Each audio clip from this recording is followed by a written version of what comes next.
মুক্তিপ্রাপ্ত সিনেমাগুলোর মধ্যে বেশ প্রশংসিত হচ্ছে জঙ্গলি সিনেমাটি। অনেকেই সিনেমাটি দেখে আবেগ ধরে রাখতে পারছেন না বলে জানিয়েছেন। সেই সঙ্গে প্রশংসিত হচ্ছে এ সিনেমায় চিত্রনায়ক সিয়াম আহমেদের অভিনয়।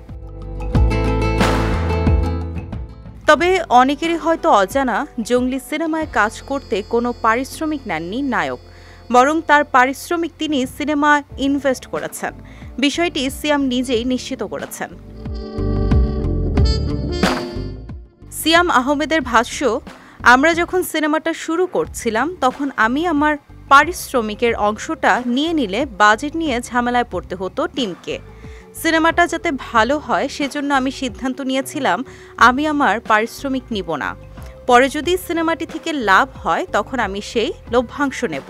সিয়াম জানান, আমার পারিশ্রমিক না নিয়ে সেটা সিনেমায় ইনভেস্ট করেছি।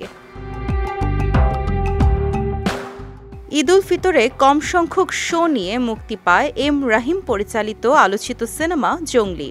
প্রথম দিন থেকেই সিনেমাটির সবগুলো শো হাউসফুল যাচ্ছিল। তবে দর্শকদের কাছে তুমুল চাহিদা থাকলেও স্টার সিনেপ্লেক্সের সবগুলো শাখায় শো কম থাকায় সিনেমাটি দেখতে এসে টিকিট না পেয়ে ফিরে যাওয়ার ঘটনা ঘটছিল প্রতিনিয়ত।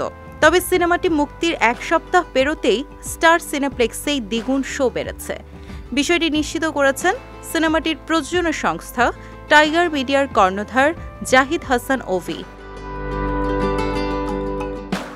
এম রাহিম পরিচালিত জঙ্গলি সিনেমায় সিয়াম আহমেদের সঙ্গে অভিনয় করেছেন শবনম বুবলী, প্রার্থনা ফারদিন দিঘি, দিলারা জামান, শহীদুজ্জামান সেলিম এবং রাশেদ মামুন অপু সহ অনেকে।